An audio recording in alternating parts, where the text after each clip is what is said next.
Kekurangan bukanlah suatu hal yang membuat kita untuk berlari dan berlindung dalam zona nyaman.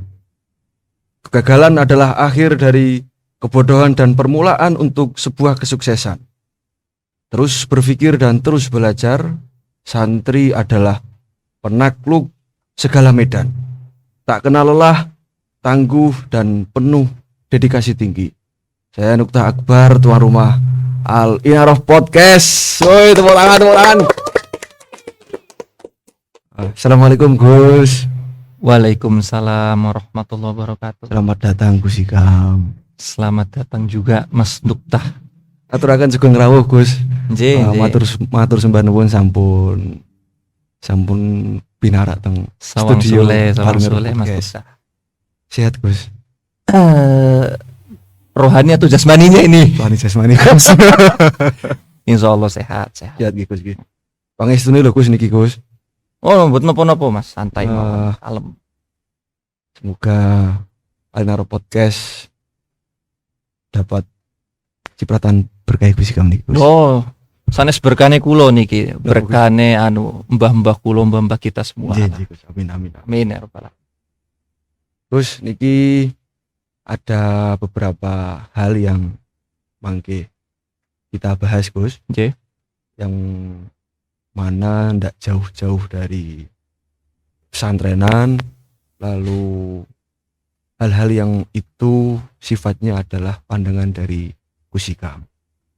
Menawi ada pertanyaan yang kurang berkenan diterabas mohon. Makanya bisa dikat sama teman-teman Gus. Oke. Ngapunten. Yang pertama, oh niki langsung pertanyaan nih, langsung poin pertama. Gus. Rada ngeri nih. Kalau sintaken mon ngeri Gus. Di monggo Mas Nuktah. Santri menurut panjenengan pripun Gus? Definitif santri itu siapa? Santri itu bagaimana? Garis besar dari santri. Santri ya. Nggih. Saya mungkin menjelaskan dulu secara keterangan yang asli, yang hakikatnya, lalu kemudian nanti saya mungkin beri keterangan menurut saya gitu ya. Iya Gus. Kalau santri kan ya semua tahu. Bahkan non muslim pun saya yakin tahu santri itu ya pasti mereka yang belajar ilmu agama, menimba ilmu syariat di khususnya pondok pesantren ya, khususnya di Indonesia. Itu kalau secara pengertian sempitnya seperti itu. Tapi bagi saya santri itu jauh lebih luas dari yang sudah saya sampaikan tadi. Bahwasanya santri tidak hanya harus pernah mondok atau harus dari kalangan pesantren, tidak. Bagi saya santri itu yang penting 3 unsur. Yang pertama jelas manut terhadap kiai, jelas ini ya. Yang kedua yaitu pribadinya juga harus baik.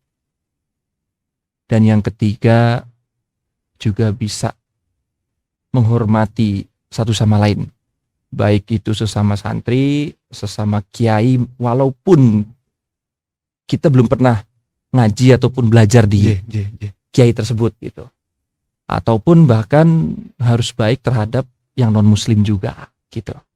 Jadi seorang santri tidak hanya harus kuat di medan tempur, di medan perang, tapi juga seorang santri harus bisa belajar dari seekor bunglon.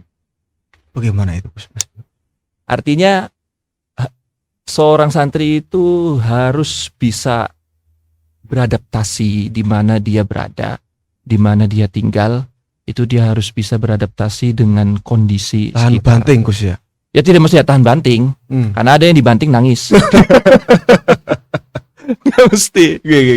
Dalam artian kan yang namanya bunglon itu kan dia setiap hinggap di ranting atau pohon yang berbeda warna kan dia akan menyesuaikan dengan warnanya. Nah kita khususnya santri itu harus belajar dari seekor bunglon bagi saya, karena di mana itu santri tinggal, umpamanya tinggal di kalangan yang mayoritas non muslim, ya kita juga harus bisa menghargai, menghormati mereka. Jika tinggal di kalangan yang bukan pesantren, kita juga harus bisa beradaptasi. Tentunya dengan selalu berpegang teguh pada moral-moral keislaman, kepesantrenan, dan moral-moral kesyariatan gitu ya.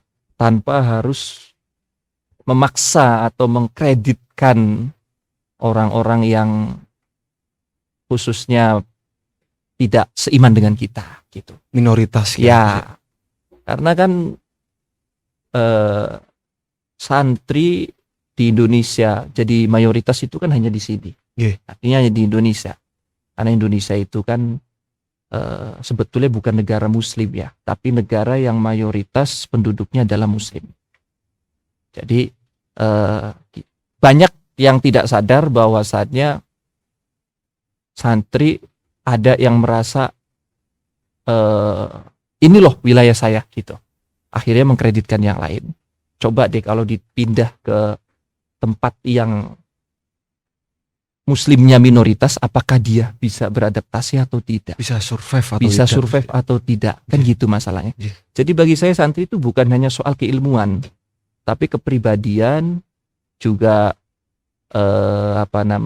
kekebalan jasmani dan rohani juga itu harus ada dalam jiwa santri itu. Karena jika hanya soal keilmuan, saya yakin yang bukan santri pun banyak yang pintar, banyak yang alim, banyak yang cerdas gitu ya. Bahkan yang tidak mondok juga kemampuannya di atas santri itu banyak gitu kan. Jadi artinya inti dari semuanya ya walhasil itulah bagi saya santri harus belajar seperti bunglon, dan santri tidak mesti harus pernah mondok di pesantren. Yang penting tiga unsur. Pernah mondok nih Gus ya. Tidak harus. Yang penting tiga unsur tadi bagi saya, yaitu takdim, manut pada kiai, lalu jaga sikap, dan yang pasti bisa menghormati orang lain dengan tentunya tetap berpegang teguh pada nilai-nilai keislaman. Bukan hanya menguasai keilmuan, tapi banyak sisi-sisi yang harus dikuasai. Karena begini, jika santri dipatokkan dalam satu patokan yang mengharuskan santri itu bisa menguasai ilmu agama, toh banyak kok santri-santri yang artinya ketika keluar dari pondok itu tidak mesti jadi kiai, tidak mesti jadi ustadz atau pengajar gitu kan. Akhirnya banyak juga masyarakat yang tidak paham bahwa yang namanya santri itu anggapannya, ekspektasinya itu ya harus jadi guru gitu, harus jadi kiai. Kalau nggak jadi kiai, nggak jadi guru, gagal. Padahal santrinya gagal Gus ya. Santri gagal, dianggap santri gagal. Ini kan bahaya sekali kalau di masyarakat awam itu, masyarakat umum. Padahal yang namanya keberhasilan bagi saya, selagi dia bisa bermanfaat dan berguna bagi orang lain, itu merupakan keberhasilan. Nah itu Gus. Seperti itu. Berarti intinya santri dan kebermanfaatan nih Gus ya. Karena dari bunglon santri bermanfaat. Nah, seperti itu. Setuju Gus. Karena bunglon juga gitu-gitu manfaat. Iya Gus.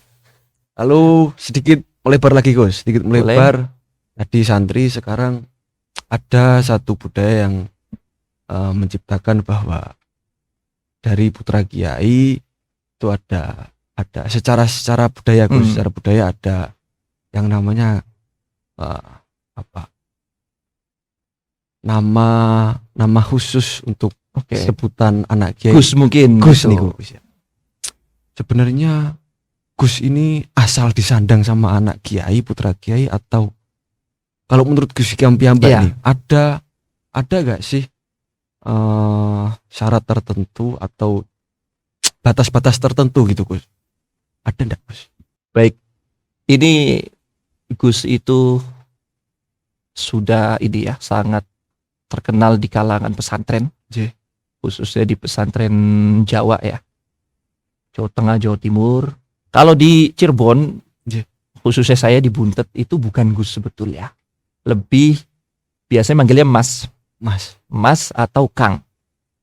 Jadi Kang itu panggilan buat, atau Mas itu panggilan buat putra-putra kiai yang memang belum setingkat kiai gitu. Jadi biasa dipanggilnya Mas atau Kang. Nah, tapi masih banyak juga kiai-kiai Cirebon, khususnya Buntet, itu yang masih dipanggil Kang. Jadi banyak yang beliau nggak mau gitu, udahlah panggil Kang aja, biasa aja gitu. Tapi kalau di Jawa Timur, waktu saya di pondok di Sarang itu, panggilan Kang itu panggilan umum untuk santri gitu ya, panggil umum untuk santri. Tapi kalau di Buntet, panggilan umum untuk santri itu justru bukan Kang, tapi Bang. Ya, lebih ke ini ya, lebih ke rada ke Jakarta gitu, dia manggilnya Bang dengan Mbak gitu. Makanya di setiap daerah kepesantrenan itu pasti pemanggilannya berbeda-beda. Jadi tidak bisa disamaratakan. Seperti saya punya teman di Lombok. Di Lombok itu kalau orang anaknya tokoh itu dipanggilnya Lalu. Jadi saya punya teman namanya Lalu siapa gitu. Ini putra dari tokoh agama. Ya gitu pokoknya dia tokoh. Khususnya tokoh agama lah, tokoh masyarakat. Walaupun ya paling ustadz kecil atau ustadz biasa gitu ya. Itu Lalu. Ada juga Lora. Itu Madura. Atau Ajengan. Nah, kalau Ajengan tuh mana Gus nyuwun sewu? Ajengan itu Jawa. Ya. Setahu saya di Jawa ya. Itu untuk dinisbatkan kepada orang-orang yang memang punya keturunan darah biru gitu, punya tokoh lah. Tapi yang saya baca itu menurut KBBI, Kamus Besar Bahasa Indonesia, kalau Gus itu adalah satu nama yang diberikan kepada orang yang mempunyai latar belakang tokoh gitu. Jadi sama dengan Lora, Lalu, Ajengan gitu. Kalau Tubagus ini apa? Tubagus juga sama ya. Itu di Banten itu kan sama itu. Jadi sebetulnya itu. Nah, merucut ke pertanyaan tadi Mas Dukta yang menanyakan apakah Gus ini harus dari putra kiai atau tidak gitu. Karena fenomena sekarang itu. Ya, oke. Ya Gus ya. Saya tahu jurus ke situ ini. Saya lengkap. Oke. Ini aman kan tapi ya nggak disensor. Aman.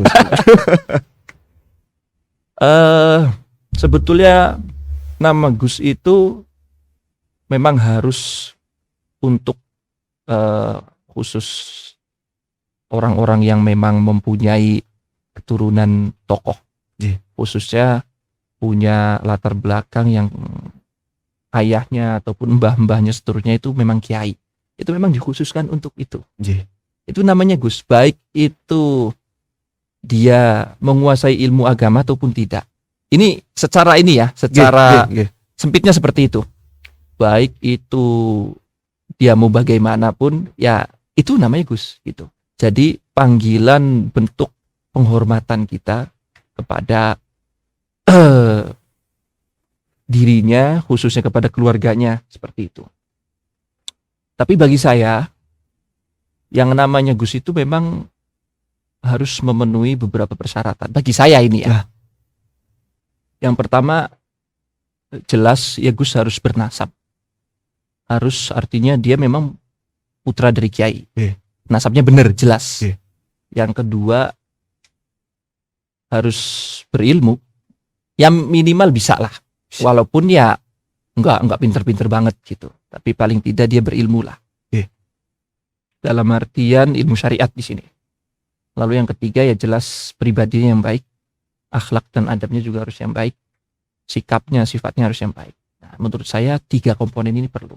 Karena kalau di pondok-pondok Jawa Timur itu Gus itu tidak hanya diberikan kepada orang-orang yang punya nasab. Kadang Kang santri pun, santri-santri yang memang punya kealiman, memang alim, memang pinter di bidang agama gitu. Terkadang dipanggil Gus gitu. Bahkan banyak putranya kiai malah ngaji di santrinya gitu. Kadang minta sorogan, minta privat gitu. Itu kadang dipanggil Gus.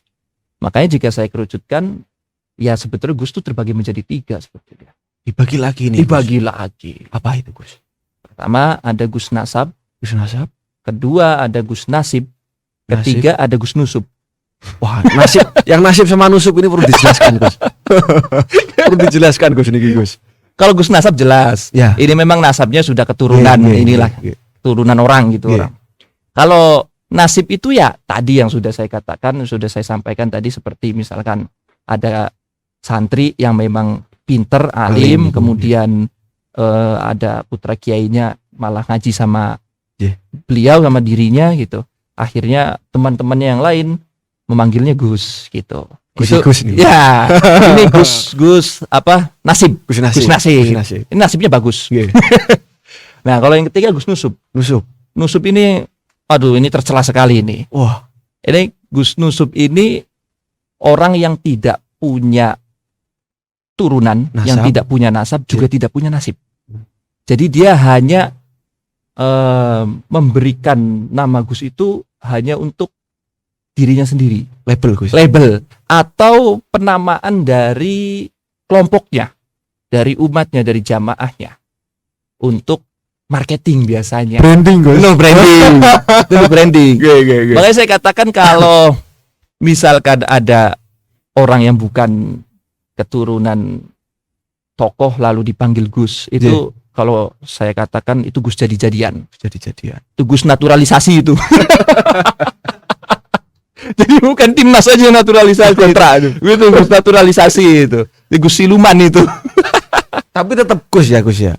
Artinya Gus Nusub ini kan sekarang sudah jadi fenomenal Gus. Ya. Mungkin tadinya hanya Gus Nasab tadi Gus.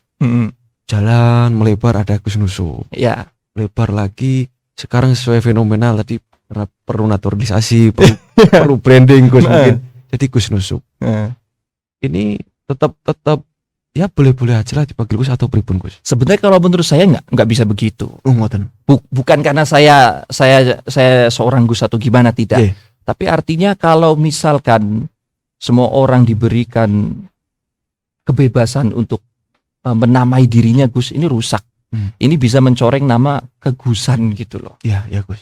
Karena apa gunanya, artinya apa fungsinya punya bentuk penghormatan punya itu, nasab tinggi tapi kok disejajarkan dengan yang tidak seharusnya gitu loh. Dalam artian dia itu sudah nyolong nama itu sebetulnya. Dan khawatirnya kan kalau digunakan untuk hal-hal yang tidak baik ya, yang negatif. Kayak sekarang kan fenomenanya udah kita belak-belakan aja lah. Banyak kayak praktek-praktek pengobatan pakai nama Gus A, Gus B, Gus S, dan Gus yang lainnya gitu. Akhirnya nanti lalu atau membuka praktek perdukunan, atau kalau ini sudah mulai tahun politik itu biasanya gini Gus ini dipakai. Jadi ini Gus ini jadi branding yang sangat menjual sekali.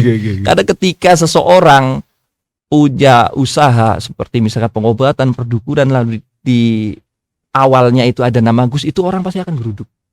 Langsung tertarik. Nah ini kan imbasnya yang kena getahnya orang awam. Orang yang nggak tahu. Akhirnya nanti ketika ada kasus penipuan, nanti akhirnya orang awam menilainya bahwa yang namanya Gus itu semuanya nggak benar. Sudah tercoreng dulu. Tercoreng. Karena yang mereka tahu seperti itu yang namanya Gus, padahal tidak seperti itu. Merusak kesakralan dari Gus nih Gus ya. Jadi apa ya? Susah juga saya jelasinnya ya. Karena saking gemesnya saya. Lampiaskan mohon Gus. Ini apa ya? Suul adab menurut saya. Makanya kalau ada yang berani memakai nama Gus tanpa hak gitu ya. Ya cepat insaf lah. Bagi saya cepat insaf gitu. Segeralah. Iya. Lagian kalaupun memang orang itu juga memang keturunan tokoh, keturunan kiai misalkan. Lalu apa bangganya dipanggil Gus? Gitu kan. Harusnya memang kalau memang dia keturunan tokoh, keturunan kiai, harusnya beban dong dengan embel-embel Gus. Dengan penghormatan itu Gus ya. Dengan penghormatan itu. Artinya beban kan berarti bagaimana caranya kita bisa menjaga nama baik orang tua, mbah-mbah kita, keluarga kita gitu kan. Itu kan susah. Kok malah kamu Kamu malah pengen gitu. Iya. Apalagi harus memenuhi ekspektasi masyarakat. Ternyata ketika masyarakat ekspektasinya beda mengenai Gus, itu repot. Tidak hanya dirinya yang malu, tapi keluarga besarnya. Kan masalah itu. Makanya saya katakan tadi, bagi saya Gus itu ya harus punya keilmuan, punya nasab, punya keilmuan, dan punya adab pribadi yang baik. Bagi saya itu. Sama seperti halnya sebenarnya tidak hanya Gus ya. Fenomena ini tidak hanya Gus. Habib pun banyak sekarang. Wah, itu tadi saya sempat banyak sekali. Tadi sempat berpikir Gus, cuman kok saya kok enggak. Itu menarik Gus, menarik. Iya. Habaib ini Gus. Ya artinya saya bukan jelek-jelekan ya. Ini memang sesuai fakta. Tidak hanya Gus yang kena imbasnya dari pengkapitalisasian Gus itu ya, dari penjualan nama Gus itu, habaib juga banyak. Kalau Gus Ikam sudah matur gini, saya berani bilang Gus. Memang ini Mas Tukta ini harus diawalin terus ini. Itu Gus. Kalau kita tahu Amit Sewu Gus, Ahlul Baitil Mustofa Tuhuri nih Gus, bahwa Ahlul Baitnya Kanjeng Nabi yaitu bagaimanapun beliau tetap mengalir darah Kanjeng Nabi nih Gus. Tetapi ketika sekarang sesuai dengan kondisi yang terlaku niku, kan tidak sedikit yang memang kadang secara hati nurani saja kurang sreg ngoten Gus. Lalu bagaimana dengan ada bukan klaim ya, kayak seperti pedoman bahwa duriah-duriah Kanjeng Nabi niku memang sepenuhnya harus dihormati, tapi secara dohiriyah begitu. Baiknya bagaimana Gus? Jadi sebenarnya masalah penggusan ini sudah menyerecel kemana-mana ya sebetulnya. Hal fenomena zaman sekarang. Tidak hanya habaib, para kiai pun banyak kiai palsu kan. Artinya banyak orang mengatasnamakan dirinya kiai dengan seenaknya. Makanya saya pernah ingat daunnya almarhum Al-Maghfurlah Mbah Yai Sahal Mahfud. Itu di satu forum itu ada santri yang bertanya ke Mbah Yai Sahal, ma maknal kiai fil hakikoh gitu ya. Apa yang dimaksud maknanya kiai itu bagaimana gitu. Mbah Yai. Nah, Mbah Yai jawab, makna kiai itu ada dua. Fi zamanil awal wa fi zamanil an. Makna kiai definisi di zaman pertama dan zaman sekarang. Kamu minta mana? Iya. Gitu. G. Akhirnya Mbah Yai Sahal menjelaskan, fi zamanil awal al kiai huwa laqabun li syakhsin alimin alamah. Huwa laqabun li syakhsin alimin alamah. Walahu akhlaqun, walahu syariatun, walahu muta'amilun, walahu sufiyun gitu. Jadi namanya kiai itu julukan nama bagi orang yang mempunyai keilmuan, mempunyai keilmuan khusus terhadap ilmu agama. Ya. Dan tidak hanya itu, walahu akhlakun. Kiai juga harus punya akhlak adab yang baik. Walau syariatun, dan harus bisa menguasai ilmu syariat. Juga walau sufiyun, hatinya harus bersih berarti. Tapi fi zamanil an la. Daunnya Kiai Sahal Mahfud. Zaman sekarang tidak. Bagaimana Kiai? Fi zamanil an kiai huwa laqabun amun likulli yurid. Siapa saja boleh. Zaman sekarang yang namanya kiai itu hanya laqabun amun, hanya julukan umum di kalangan masyarakat. Likullin yurid, bagi siapapun yang mau silakan. Kalau Gus, kalau kiai itu kan selalu ada legalitas bahwa orang-orang umum, orang-orang awam mau memakai ini itu karena sekarang yang terlaku bisa-bisa saja Gus. Iya. Lalu mengerucut yang tadi Gus, bagaimana untuk menyikapi yang misal habaib? Iya. Ya niku yang tadi kalau nyuwun sewu sampaikan niku pripun Gus? Baiknya menyikapinya. Sebetulnya begini ya. Yang punya keturunan darah Rasulullah itu tidak hanya yang dikenal sebagai habaib ya. Para kiai-kiai kita, para guru-guru kita, masyayikh kita, ulama-ulama kita terdahulu juga itu beliau-beliau nyambung semua. Iya. Darahnya nyambung ke Kanjeng Nabi. Hanya saja beliau tidak mau dipanggil dengan sebutan Habib gitu. Padahal sebetulnya itu urutan nasabnya jauh lebih dekat. Nggih. Jauh lebih dekat daripada orang-orang yang Mengeklaim notabene mengklaim dipanggil Habib Iya. gitu. Tapi beliau nggak mau. Nah, saya ingat satu bahasa itu di taklim itu dijelaskan bahwa yang namanya menghormati itu wajib. Ya, yang namanya menghormati itu wajib, tapi mengikuti itu tidak wajib. Dan orang itu bisa diklaim kafir jika tidak hormat. Tapi orang tidak bisa diklaim kafir meskipun dia punya dosa yang seabrek. Gitu. Jadi artinya begini.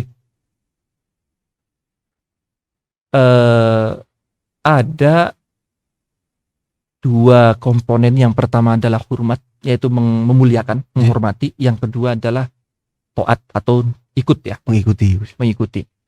Nah, ini yang wajib itu adalah hormat. Karena tanpa hormat seseorang bisa jatuh pada kekafiran. Tapi dalam konteks ini, konteks hormat ini diartikan yang orang yang tidak hormat terhadap syariat agama. Gitu. Makanya orang yang tidak bersyariat itu sebenarnya juga ada dua golongan. Ada orang yang tidak bersyariat itu karena tidak hormat. Ada yang tidak menjalankan kewajiban karena kaslan, karena malas. Nah, yang tidak hormat ini yang bisa menjatuhkan kepada kekafiran. Misalkan kayak ada orang suruh puasa, dia nggak mau. Tapi bukan hanya nggak mau, tapi dia menjelek-jelekan puasa. Ngapain saya puasa gitu kan? Ngapain saya harus nahan lapar? Puasa buat saya nggak wajib kok. Saya emang gak ada kewajiban gitu. Nah, misalkan gitu kan. Karena kamu junun gitu. Nah, gitu. Itu kan tidak hormat, tidak menghormati syariat. Nah, tidak sudah tidak melaksanakan, juga tidak menghormati. Nah, ini yang bahaya sekali, yang bisa jatuh pada kafiran. Tapi jika karena kaslan, karena malas, misalkan kamu kenapa nggak puasa? Ya saya tahu sih wajib puasa, cuma saya tuh males gitu. Tapi dia menghormati. Esensi dari syariat dari syariat itu masih.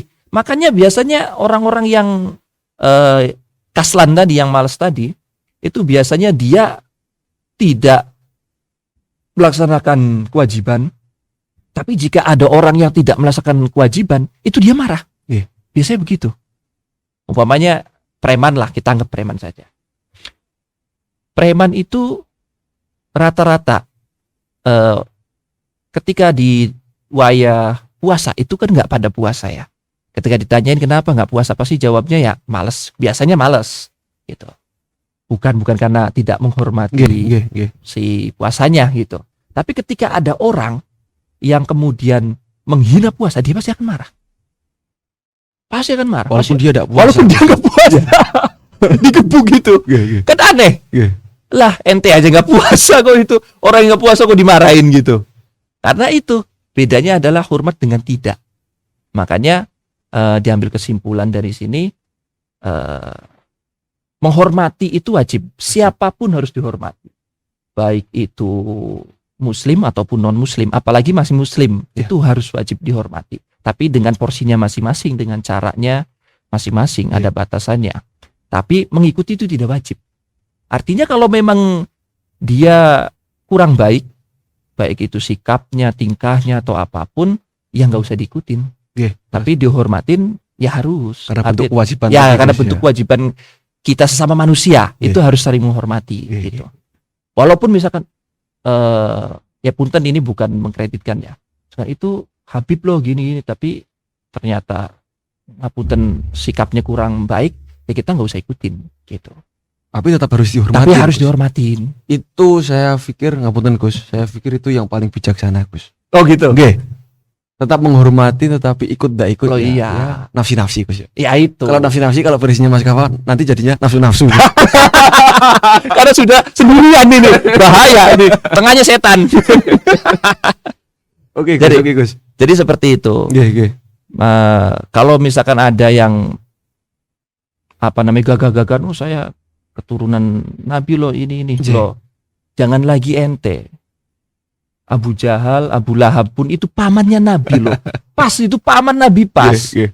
Tapi ya orang nggak beres, nggak karuan kok. Ya tetap Jahilnya nih gitu. ya itu. Tetap aja kan sama Allah akhirnya dilaknat kan. Udah kamu masuk neraka. Padahal itu nasabnya di atasnya Nabi kan paman. Itu pas sekali. Ya tetap aja ketika salah ya salah. Apalagi kita yang maksudnya orang yang menganggap itu yang jauh keberapa gitu kan. Jadi nggak bisa. Ya kewajiban kita ya tetap harus menghormati gitu. Biar tidak terjatuh kepada kekafiran tadi. Saya pikir itu sangat sudah mewakili Gus. Oh gitu. Hormat, taat tapi kembali lagi ke masing-masing. Santri mengenyam pendidikan yang mengesensikan tafakuh fiddin, Gus. Banyak diharapkan dari santri-santri ini menjadi penerus-penerus dari kiai-kiainya. Menurut Gus Hikam niku santri dimanapun dengan pedoman Gus Hikam harus bisa jadi bunglon, Gus. Bisa berubah-ubah. Kiai itu hanya sesempit kiai ku yo ngaji atau kiai ini bisa bermakna ulama ini bisa bermakna luas, Gus. Pripun, Gus? Ya tentunya kalau hanya dari makna letterlek ya, makna etimologi saja ya kiai ya dia yang bisa ngaji, yang ngajar ngaji gitu kan. Walaupun ya misalkan batas kemampuan kealiman kiai kan beda-beda, tapi maaf Gus, saya potong Gus. Sekarang kiai itu kayaknya juga Gus, brandingnya masing-masing Gus. Oh iya kan, makanya tadi saya katakan di awal kan sebetulnya nggak cuman Gus, ini habaib dan kiai juga kena imbas ini untuk branding itu. Ada kiai suwo Gus, ada kiai suwo, ada kiai jimat, ada kiai apapun itu Gus. Jadi bagaimana santri untuk punya target untuk bagaimana menjadikan dirinya utuh dari apa yang diharapkan guru-gurunya, misal bagaimana Gus? Sebetulnya para guru-guru kita itu nggak muluk-muluk ngarepin muridnya, itu nggak muluk-muluk. Sebetulnya ngarepinnya satu, yaitu manfaat. Sebetulnya itu aja. Jalan untuk manfaat lah. Manfaat itu macam-macam. Banyak Gus. Banyak. Tidak mesti harus jadi ustadz, tidak mesti harus jadi kiai, jadi guru ataupun apa. Jadi apapun yang penting bisa membantu orang. Jadi dokter, wah itu manfaat bagus. Jadi umpamanya pegawai ya bagus untuk menghidupi keluarganya kan gitu. Kalau misalkan hanya terbatas harus bisa ngaji, wah ya repot. Ya makanya coba kalau Mas Dukta perhatikan, kiai-kiai itu biasanya kalau doa itu yang pertama dibacakan adalah semoga anak-anak saya ini, santri-santri saya ini ilmunya bermanfaat. Pasti itu yang pertama disebut. Coba aja perhatikan. Kiai siapapun. Kebanyakan seperti itu. Guru-guru kami, guru kita itu biasanya kan seperti itu. Guru saya, guru Mas Dukta juga. Pasti itu. Lalu kemudian yang kedua, semoga ilmunya barokah. Jadi yang pertama disebutkan itu bukan semoga dapat ilmu yang banyak. Semoga kalian pintar semua, itu enggak ada. Kalau ada yang doa begitu, saya rasa mending datang ke rumah saya lah. Kayaknya itu produk kiai branding Gus. Itu kiai naturalisasi itu. Gus, lanjut Gus. Ya, jadi coba perhatikan. Saya tuh sering memperhatikan setiap kiai doa, kiai siapapun saya perhatikan. Oh, cara doanya ini. Dan nggak mesti semua kiai itu doa harus pakai bahasa Arab. Ada yang pakai bahasa Jawa, pakai bahasa Indonesia, sama saja kok. Justru yang pakai bahasa daerah itu lebih mustajab. Karena orang-orang lebih paham artinya. Ngaminya lebih banter Gus. Justru khusus kiai sepuh. Kalau doanya itu masih jelas, kedengarnya jelas, enggak remeyang-remeyang gitu. Justru itu kurang mustajab. Iya. Tapi kalau pengen mustajab harus yang rada berengeng gitu. Itu nama mustajab. Kadang kita cuman amin doang gitu. Amin aja kadang amin. Lu enggak tahu lafaznya apa yang dibaca. Justru itu yang mustajab tuh. Berarti esensinya santri itu ya harus manfaat tadi Gus ya. Ya, dimanapun berada, medan apapun yang dihadapi. Artinya manfaat itu yang pertama yaitu manfaat untuk diri sendiri dulu. Lalu setelah itu untuk keluarga terdekat, ibu, bapak, saudara dan sebagainya. Lalu setelah itu baru ke orang lain, ke masyarakat. Jadi jangan langsung ke orang lain. Karena kalau untuk diri sendiri atau untuk keluarga saja belum begitu bisa bermanfaat, untuk orang lain repot gitu. Fenomena insecure, Gus. Ya. Kalau santri insecurean gimana, Gus? Dia bisa menanam manfaat-manfaat itu bagaimana, Gus? Mungkin Saya rasa biar santri itu nggak insecure, kayaknya memang harus pakai ini dulu, Garnier dulu sih. Biar cerah wajahnya gitu kan, biar kerasa ganteng, yang cantik, yang perempuan kerasa cantik, udah nggak insecure saya rasa. Ya nggak, artinya kalau insecure itu kan tanda-tanda, mungkin salah satu tanda dari kecilnya hati gitu ya, sempitnya hati. Nah ini bahaya sekali, karena salah satu penyakit yang paling membahayakan yang bisa menjatuhkan diri sendiri adalah kecilnya hati. cilik aten Gitu. Kalau kata orang Buntet, cilik ati ye. Cilik Gitu. ati ye. Ya, gitu. Artinya kecil. Jadi definisi dari kecil hati itu bukan berarti dia nggak boleh bercandain sedikit terus tersinggung, bukan seperti itu. Tapi kurangnya kepedean, kepercayaan diri atau insecure yang berlebihan terhadap umpamanya kemampuannya sendiri atau terhadap hal-hal lain, itu sangat bahaya, apalagi bagi seorang penerus tokoh gitu ya. Itu sebetulnya nggak boleh ada itu. Kan itu sangat berbahaya sekali, karena kalau terjadi, jangan sampai terjadi. Kalau misalkan terjadi, itu bisa meruntuhkan pondasi-pondasi yang sudah terbangun gitu. Oke, Gus, itu kalau insecure, Gus. Sebaliknya, Gus. Kalau kepedean bagaimana, Gus? Kalau kepedean, Nggih. Majnun. Majdub, Gus. Kalau kepedean Majnun. Kan banyak, Gus ya. Banyak, tetap banyak, Gus. Kepedean artinya dia itu kadang lupa diri, Gus. Lupa diri, ukurannya saya ini siapa, rumangsane siapa, lalu dia output memperlakukan bagaimana. Kadang juga gembrege juga sih, Gus. Kadang, Gus. Sebetulnya pede itu penting, Mas Ukta. Harus. Nggih. Ini kayak saya ini pede ngomong tadi juga emang harus. Kalau nggak dimulai nggak ada yang berani. Tapi kalau kepedean, Gus. Kalau kepedean disandingi dengan kemampuan, saya rasa nggak masalah. Jadi dia punya kemampuan, punya kepandaian umpamanya yang memang tidak diragukan, orang sudah tahu dia memang mampu. Dia pede nggak apa-apa. Memang asalkan begitu, Gus. Iya. Ya. Tapi kalau nggak punya kemampuan, repot juga. Aduh. Jadi intinya sih ya khairul umur ausatuha saja lah. Sebaik-baiknya perkara ya pertengah-tengahan aja lah. Terlalu pede juga tidak, insecure juga tidak. Jangan lupa diri, Gus ya. Ya, penting itu. Yang pasti itulah. Yang sering ngaca aja. Santri ketika sudah menempuh jenjang bagaimana dia mempelajari tekstual agama, Gus, apa yang bahasa di kita mungkin selesai ngaji, selesai dirosah, Gus. Jenjangnya selesai. Ada satu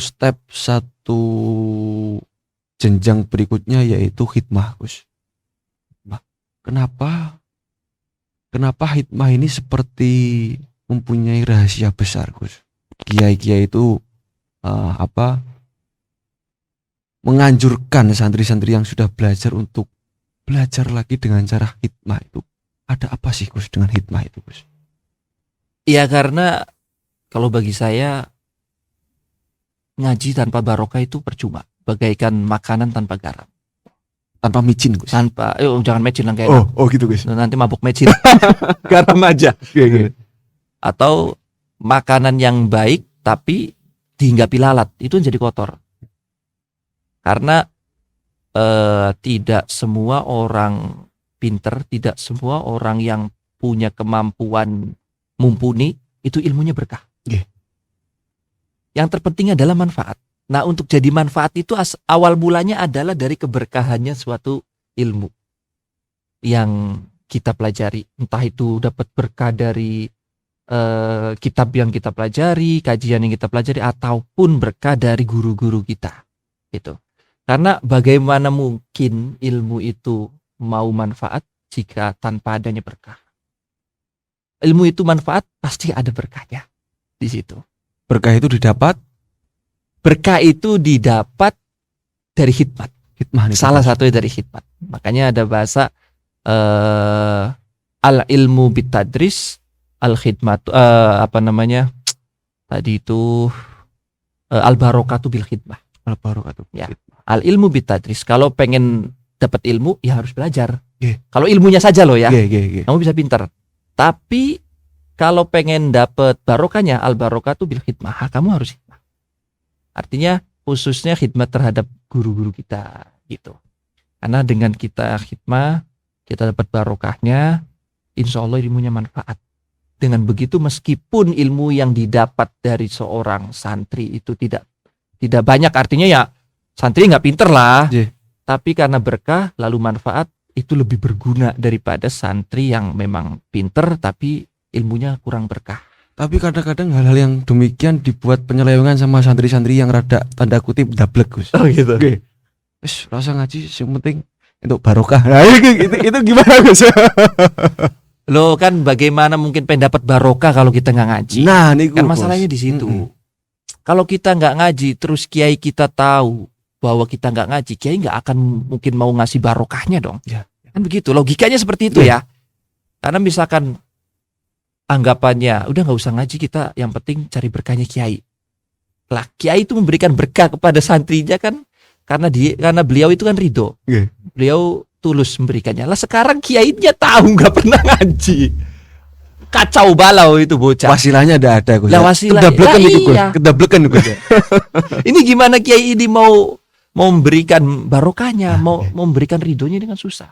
Makanya kan seorang guru kalau sudah ridho sama muridnya, insya Allah pasti akan futuh ilmunya, pasti akan cepat futuh. Nah, merucut ke soal futuh itu kan harus melalui wasilah. Segala sesuatu itu memang harus ada wasilahnya, harus ada lantarannya. Begitu juga dengan barokah. Ya mau dapat barokahnya kitab pun ya kita harus belajar.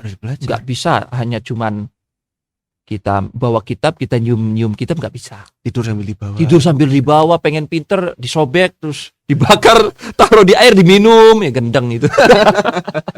nggak bisa itu. Artinya harus balance, Gus ya. Iya. Ya belajar, ya hikmah. Iya. Makanya saya itu ketika mau mondok itu dikasih tahu sama abah saya. Kata abah saya, beliau bilang gini, abah itu dulu waktu mau mondok sama mbah itu dipesenin cuman satu, simpel. Main yang banyak, makan yang banyak, tidur yang banyak, khidmah yang banyak, ngaji yang banyak. Hanya itu. Bahasanya hanya begitu. Kurang lebih seperti itulah, seperti itu. Hanya begitu.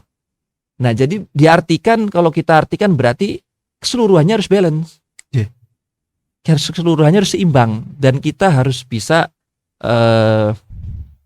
beradaptasi di mana kita tempat tinggal. Artinya lagi wayahnya main, ya udah yuk main aja, main bola, main bulu tangkis umpamanya, atau nongkrong dan sebagainya. Yang main yang biasa aja, sah-sah main aja. Ya main lah, Gus. Ya main. Ngeband. Ya ngeband ya main. Belajar terus ngaji terus. Otak kan nggak kuat. Kemampuan orang kan beda-beda. Nanti tidak mau belajar hikmah toh. Akhirnya pembelaan parsial gitu, Gus ya. Akhirnya nanti ketika seseorang hanya mengandalkan udah kita khidmah saja, kita nggak ngaji, ya dia dalam keilmuannya bodoh. Iya. Dalam keilmuan bodoh. Walaupun umpamanya dia punya dapat berkah dari kiainya, karena kiainya nggak tahu dia bandel gitu ya. Kiainya nggak tahu, ada ngasih berkah. Tapi ya tetap bodoh, dia tetap nggak keilmuannya nggak mumpuni, hanya berkah. Artinya berkahnya ini bisa disalurkan ke hal lain. Tapi untuk keilmuannya tetap segitu. Kayaknya berkah di tangan orang bodoh bahaya juga, Gus ya. Artinya tetap mengorbankan hal-hal nantinya di kehidupan dia gitu, Gus, mungkin. Sebetulnya tidak ada bahasa bahaya bagi berkah sih. Karena kalau misalkan berkah itu berbahaya bagi orang yang salah sasaran, ya nggak mungkin berkah itu ada di situ. Berkah kan pasti ada sama orang yang benar gitu. Cuman kadang gini, Gus. Ada orang yang memang baik, ada orang yang tulus gitu, Gus. Mungkin barokah itu bisa dia dapatkan. Tetapi kadang dalam kehidupan kepontal-pontal gitu loh, Gus. Dikorbankan sana, dikorbankan sini. ya selamatnya mungkin krono ono barokah ini. Ya kurang lebih di kalangan santri seperti itu. Oh, betul. Ini berkahnya kiai, saya dilancarkan ini. Ya bisa jadi itu. Itu Gus, Ya. itu yang tidak bisa lepas Gus dari Ya santri itu Gus. kalau itu memang Oke. itu sudah pasti. Berkah itu biasanya akan timbul, akan kelihatan itu ketika kita sudah kepepet biasanya. Tapi dalam artian kita jangan lupa sama guru kita Iya, gitu, iya, terhadap niku, guru Gus, kita. niku, Gus, Gitu. iya. Kalau misalkan lupa terus misalkan kebetulan gitu, namanya bukan berkah. Itu Kenapa, Gus? namanya ya kalau bahasa buntet ninggang itu. Ninggang. Ninggang itu kebetulan. Kebetulan aja. Gitu. Makanya banyak sih orang-orang yang dalam santri-santri yang keilmuannya baik, luar biasa, cuman tidak dibarengi, tidak disertai dengan amaliyah yang juga baik dan tidak dibarengi dengan pribadi yang baik, akhirnya ya sia-sia ilmunya. Jadi dia tahu konteksnya, tahu hukumnya bagaimana, tapi karena dia itu tidak bisa mengamalkan, ya rusak sudah. Karena kan tujuannya ilmu itu untuk diamalkan. Makanya ada bahasa ar-rajulu bila ilmin ar-rajulu bila ilmin kar-rajulu bila dzakarin. Iya Gus. Subtitle di bawah. Pokoknya itulah. Kurang Oke. lebih seperti itu. Ar-rajulu bila ilmin bila amalin itu kar-rajuli bila dzakarin. Jadi seseorang yang tidak bisa mengamalkan ilmunya bila amalin itu seperti laki-laki tanpa manu cicak. Gus. Mungkin itu pertanyaan-pertanyaan yang mencakup dari pandangan-pandangan pribadi Gus Ikam. Sekarang sedikit melebar Gus, ini sisa dikit Gus. Oh gitu. Betul Gus ya. Perasaan saya lihat undangannya banyak banget. Gak kerasa memang Gus. Oh gitu. Nyaman kayaknya Gus ya. Wah, kayaknya memang harus tambah durasi. Sejarah Al-Inaroh Buntet Gus. Al-Inaroh Buntet, Al-Inaroh itu ada banyak atau Al-Inaroh ini hanya Al-Inaroh Al-Hikam ngoten Gus. Bagaimana Gus? Mungkin bisa dijelaskan lebih lengkap. Saya jelaskan ininya saja ya. Secara singkat mungkin. Tidak terlalu terperinci lah. Karena saya juga kurang begitu tahu lebih dalam sejarah Al-Inaroh sendiri itu bagaimana. Tapi yang jelas Al-Inaroh itu pada dasarnya satu. Tidak ada Al-Inaroh Al-Hikam. Al-Inaroh itu hanya satu. Dulu itu Al-Inaroh hanya satu. Al-Inaroh itu dulu didirikan oleh kakek saya dari Abah, itu Kiai Isuddin Ahmad Said sekitar tahun 1983-an itu. Nah itu awal mula berdirinya pondok Al-Inaroh itu di rumah pusaka yang lama. Jadi bukan di rumah saya yang sekarang. Itu rumah saya yang sekarang itu bukan rumah pusaka. Itu rumah baru jadi kemarin sore gampangannya. Kalau nggak salah 2002 atau 2003 itu rumah baru jadi itu. Nah rumah pusaka itu di depan. Yang nempatin itu bibi saya. Kang sakniki Gus. Ya, jadi bibi bontot. Adiknya abah saya yang paling bontot itu yang nempatin beliau. Nah, dari Al-Inaroh ini karena asalnya satu, akhirnya kok bisa merucut jadi banyak itu seperti apa artinya? Seperti apa tuh? Bagaimana ceritanya? Nah, Al-Inaroh awalnya satu. Dibangun langsung menggunakan tangan santri masing-masing. Artinya dengan perorangan, saling bantu-bantu lah. Jadi belum pakai tukang, nggak terlalu banyak tukang. Jadi dulu ngambil pasirnya itu di kali, batu bikin sendiri, santri sendiri yang bikin ini, yang bangun itu santri. Walaupun ya memang ada tukangnya, ada mamangnya lah. Cuma santri juga yang lain ikut membangun. Kalau sekarang kan bangun pondok ataupun bangun bangunan kan sudah tukang semua kan. Santri udah nggak banyak begitu andil. Kalau dulu itu pondok langsung dari tangan mereka sendiri. Makanya berkahnya besar. Karena hasil jeripaya mereka itu. Hasil kemerdekaan. Nah, kemudian Kiai Isuddin mengambil mantu, menikahkan bibi saya, adiknya Abah, Itu Umiin dinikahkan dengan Kiai Amir, Kiai Amiruddin Abkari. Nah, akhirnya dari pernikahan Kiai Amir dengan Umiin itu beliau berdua bikin pondok lagi. Bikin pondok namanya Alinaro, tapi Alinaro Hidayatul Mubtadiin. Alinaro HM. Itu beda lagi. Nah, jadi kalau sebetulnya nggak cuma di Alinaro saja sih. Di Buntet itu asal mulanya pondoknya banyak, itu karena masing-masing orang bikin pondok. Umpamanya kayak tadi, Buya Izzuddin ngambil mantu Kiai Amir bikin pondok. Gitu loh. Ntar umpamanya Kiai Amirnya pas sudah putra-putranya sudah punya jadi orang besar, bisa jadi terbikin pondok Bisa lagi jadi, gitu. Jadi terus seperti itu. Di pondok-pondok Buntet yang lain pun seperti itu. Mantu-mantunya bikin pondok, akhirnya pondok di Buntet banyak. Nah, sekarang sekitar 62 apa 63 pondok itu. 63 pondok. Iya, kurang lebih. Ada Buntet pesantren, ada Buntet desa. Ada Buntet desa. Iya, kalau Buntet desa itu tetangga desa. Itu tetangga yang membuntetkan diri. Merucut lagi tadi Gus, Buntet Al-Inaroh. Sekarang Al-Inaroh Buntet itu Al-Inaroh tadi HM. Iya. Al-Inaroh Al-Hikam. Kalau secara keseluruhan tuh ada berapa? Al-Inaroh. Sekarang. Sama sejarahnya Gus. Sebetulnya sejarahnya sama saja. Sama-sama seperti itu tadi. Iya. Jadi akhirnya kayak misalkan abah saya punya adik, Abah Imat. Mbah Imat, Ki Aris Nikmatullah dipanggilnya Mbah Imat, itu paman saya bikin pondok lagi namanya Al-Inaroh Darul Fikri. Berarti Al-Inaroh yang ada di Buntet ini memang pusatnya itu Al-Inaroh Al-Hikam. Tapi khusus dari yang kakek jenengan Buya Izzuddin. Iya, asalnya adalah itu. Hanya saja mantu dan anak-anaknya yang lain bikin pondok lagi. Akhirnya adik saya juga abah saya punya adik juga. Adiknya Abah Imat itu ada Abah Evi bikin pondok lagi namanya Alinaro Adzikro. Lalu bibi saya yang nempatin di rumah pusaka. Bikin Alinaro lagi namanya Alinaro Anihaya. Jadi ada Alinaro Al-Hikam, ada Anihaya, ada HM, ada Darul Fikri, ada satu lagi Zikro. Jadi 5. Padahal satu pusatnya itu tetap satu. 5 dari Alinaro Buntet. Terus 6 ada Alinaro Batang. Ini dia. Ini Alinaro naturalisasi lagi ini. Atau replika ini. Bagaimana Gus? Bagaimana tanggapannya ada Alinaro Batang yang mana itu keluar dari strata Buntet Gus?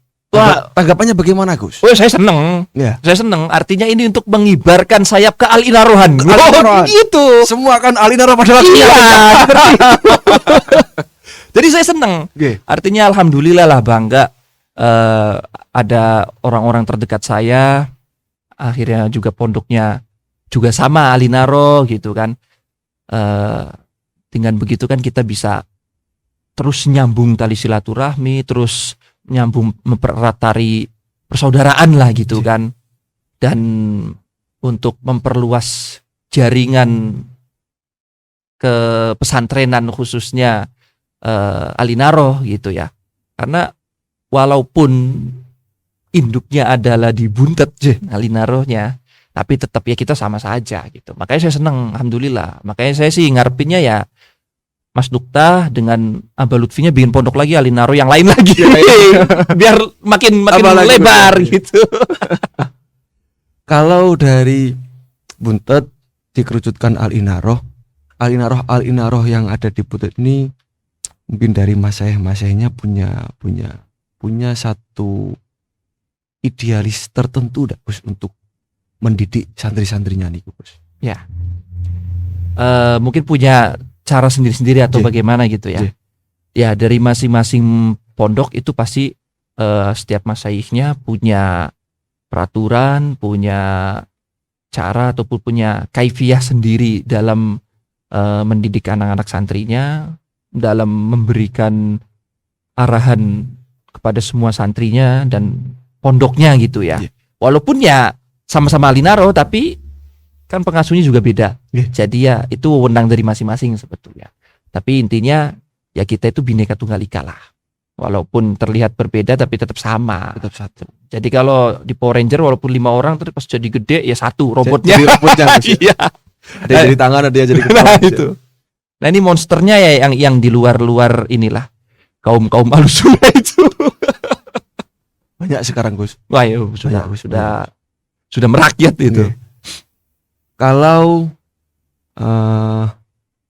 saya melemparkan pertanyaan ke Gus Hikam, apa sih ya sebenarnya yang diharapkan dari hadirnya pendidikan di Alinaroh Batang ini, Gus? Apa yang diharapkan, Gus?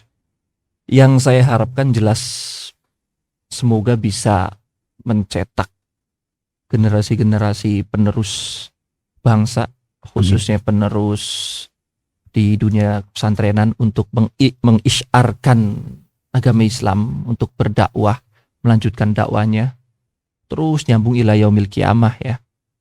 Dan tidak hanya fokus di bidang syariatnya, tapi juga dilebarkan lagi di bidang yang umumnya juga. Karena zaman sekarang kan orang harus multifungsi, harus multi talent sekarang. Harus bunglon, Gus. Harus bunglon.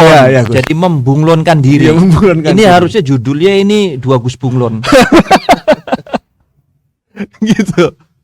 Jadi yang saya harapkan bisa mencetak anak-anak sebagai penerus bangsa yang sudah saya katakan tadi, dan bisa lebih menguasai keilmuan lagi, khususnya ilmu syariat. Dan saya berharap sih nggak semuanya jadi kiai ya, nggak semuanya jadi ustadz gitu. Saya berharap ya ada lah yang jadi dokter, ada yang menguasai bidang-bidang umum gitu. Karena penting loh, penting itu Mas Kafa, Mas Nukta. Jadi nggak, kalau dunia misalkan harus jadi kiai semua haram, saya katakan haram aja udah. Kiainya haram, Gus. Iya, lo siapa yang mau jadi santri? Jadi kiai sampai jadi santri, berarti kan mengkiaikan diri. Lo adanya kiai kan adanya santri. Ya, gitu. Itu harapannya. Lalu kalau putra-putranya Abah Lutfi ini kan ada saya, Gus, ada Mas Kafa, ada Mas Najat. Saya adiknya Mas Kafa, saya kakaknya Najat. Tiga laki-laki semua, Gus. Tiga laki-laki semua. Kalau Gus Hikam sedikit memberi masukan, sedikit memberi pesan itu biar tetap solid ke depannya itu. Mungkin sekarang kan senang-senang bareng, senang-senang bareng. Untuk kedepannya nanti, Gus, untuk kedepannya itu apa sih yang untuk dalam rangka menjaga kesolidan ini bagaimana? Sebelum saya jawab, saya boleh tanya dulu ini. Ji, Gus. Bisa tukeran nggak anaknya? Karena Gus Hikam jalur piyambak. Ini tukeran aja lah. Kayaknya enakan Mas Nukta ini. 3 ini jenderal semua loh. Oke, ini menurut saya. Abah Lutfi mempunyai 3 putra. Itu merupakan anugerah yang besar, anugerah yang sangat agung dari Allah, yang sudah seharusnya bagi putra-putranya itu disyukuri dengan sangat bersyukur sekali. Karena apa? Karena dengan adanya 3 putra ini aman. Aman dalam artian bagaimana, Gus? Aman. Entah itu dalam tahta aman, dalam pewarisan juga aman, dalam gotong royong juga aman. Enak. Jadi bisa dibagi tugasnya. Ini loh, misalkan Mas Kafa sudah di sini, Mas Nukta di sini, Ternaja di sini gitu loh. Lah kalau sendirian kayak saya, repot. Mau nggak mau, karena saya laki-laki sendiri, ya saya harus bisa menguasai semuanya gitu. Ya kalau agama ya sudah pastilah wajib. Tapi yang lainnya juga kan harus bisa menguasai semua. Artinya hal umumnya, hal kemasyarakatannya, ataupun hal-hal di bidang lainnya gitu kan. Lah kalau 3 orang ini kan enak. Bisa bagi-bagi gitu. Bagi-bagi dalam artian cuci tangan, Gus. Oh ya, Artinya kan ketika ngurusin pondok itu nggak repot. Lah ada bagian-bagiannya, yang di sana umpamanya bagiannya Mas Kafa, yang di sini bagian Mas Nukta, karena aja tinggal asobah. Tinggal sisaan itu enak. Nah, saran saya biar panjenengan ini, kalian bertiga ini bisa terus solid adalah yang penting harus menjaga komunikasi. Itu harus saling menjaga komunikasi dan menjaga kepercayaan.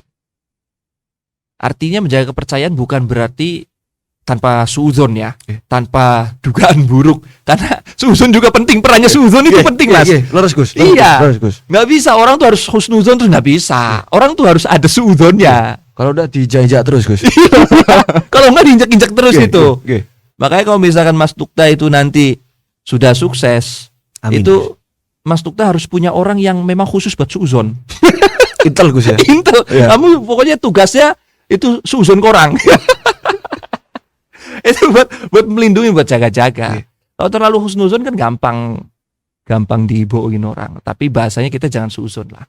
Mungkin lebih waspada, lebih ke bahasa waspada gitu. Maka dari itu yang penting dengan menjaga komunikasi, menjaga kepercayaan dan kekompakan, insya Allah sampai menua juga akan menua bersama, bahagia bersama. Yakin, jamin.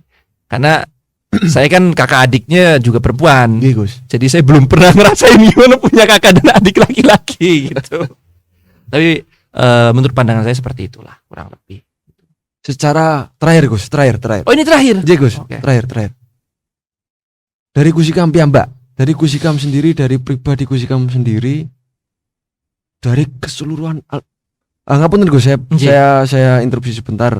Pertanyaannya, ada Buntet Alinaroh, ada Batang Alinaroh. Ada ndak Alinaroh lain yang itu memang punjernya lah Gus ya, punjernya memang dari Buntet, tapi itu dipakai di misal majelis taklim atau apa gitu, ada ndak Gus? Kalau saya ngelihat langsung saya belum tahu ya. Tapi saya pernah dengar itu memang ada salah satu alumni gitu ya. Itu mendirikan majelis atau pondok itu, saya ya kira-kira kurang lebih majelis atau pondok lah. Itu namanya juga sama Alinaroh. Jadi Alinaroh yang berinduk dari Buntet itu sebetulnya tidak hanya Alinaroh Batang. Tapi yang eksis itu adalah Alinaroh Batang. Yang lain saya kurang paham gitu. Itu juga saya hanya ini ya, terlintas dengar saja. Belum melihat langsung dengan mata kepala saya sendiri gitu, belum tahu gitu. Tapi ada lah. Kembali ke tadi Gus. Tadi kan saya hanya minta dari sedikit bagaimana harapan Kusikam dari Batang, Alinaroh Batang. Sekarang secara keseluruhan Gus, secara keseluruhan dari jenengan piyambak, ada Alinaroh Buntet, ada Alinaroh Batang. Iya. Secara keseluruhan ini nantinya harapan Kusikam tuh bagaimana dari Alinaroh ini? Semuanya loh Gus, semuanya Gus. Sebetulnya saya nggak hanya mengharapkan dari Alinaroh saja. Lebih luas lagi ya, saya mengharapkan semua pondok pesantren di Indonesia khususnya di Buntet ya. Saya berharap bisa semakin kokoh, minimal bisa langgeng, bisa istiqomah kekokohannya dalam mencetak para penerus ulama-ulama kita terdahulu ya, khususnya ini di Alinaroh. Ya ini sangat luas sebetulnya ya. Tidak bisa dibahasakan dengan kata-kata sebetulnya. Karena terlalu dalam sekali. Dalam gitu. Ini sangat dalam sekali. Saya rada terharu ini. Tapi intinya yang pasti harapan saya ke depannya, mau Alinaroh siapapun, mau Alinaroh induk ataupun khususnya di Batang, saya sangat berharap sekali bisa semakin melebarkan sayapnya. Amin. Tidak hanya di kalangan Jawa umpamanya. Nanti misalkan Mas Nukta yang sudah memegang, siapa tahu ntar bikin di luar Jawa gitu. Tapi kan. ngapunten Gus, sudah Gus. Oh sudah, Saya baru ingat. sudah. Alinara Podcast Gus. Boten Gus. Aduh. Ini ngaruh jiplak kalau ini. Harapannya itu Gus ya. Karena harapan saya terlalu tinggi dan sangat tinggi sekali terhadap kelangsungan pondok pesantren di Buntet khususnya, terlebih Alinaroh ya tidak bisa diungkapkan dengan kata-kata yang simpel gitu ya. Tapi walhasil intinya semoga bisa mencetus anak-anak yang berguna, bermanfaat bagi nusa dan bangsa, dunian wa ukhron. Amin. Itu saja tadi awal dimulai dengan sangat-sangat sedikit kemana-mana, tapi di akhir ditutup dengan jeru ini dalam ini. Itu saja Gus, saya matur terakhir. Semoga Alinaroh Podcast ini bisa menjadi lapak, Amin. bisa menjadi wadah dari bagaimana Alinaroh Batang ini memanfaatkan dari hal lain Gus. Amin. Melebarkan manfaatnya Gus. Oke. Semoga intinya Alinaroh Podcast bisa menebar manfaat dari dimensi yang sedikit berbeda. Sebetulnya kalau Alinaroh itu sudah maju, podcastnya pasti akan maju. Wah, sebetulnya itu. Dan dengan adanya podcast ini sudah menunjukkan alamat Alinaroh sudah maju. Wah ya Gus. Bukan sudah maju, sedang maju. Artinya lebih ke tahapan yang lebih tinggi lagi. Gus. Seperti itu. Singkatnya, saya pribadi dan mewakili aja mungkin Gus, tambah pangestu Gus. Tambah pangestu Sawang saestu, Sule, Gus. Mas Nukta Sawang Sule. Itu saja. Sekian dari kami. Tepuk tangan untuk Mas Gus Hikam Ainul Haq. Terima kasih Gus. Itu saja, sampai berjumpa di Alinaroh Podcast berikutnya. Assalamualaikum warahmatullahi wabarakatuh.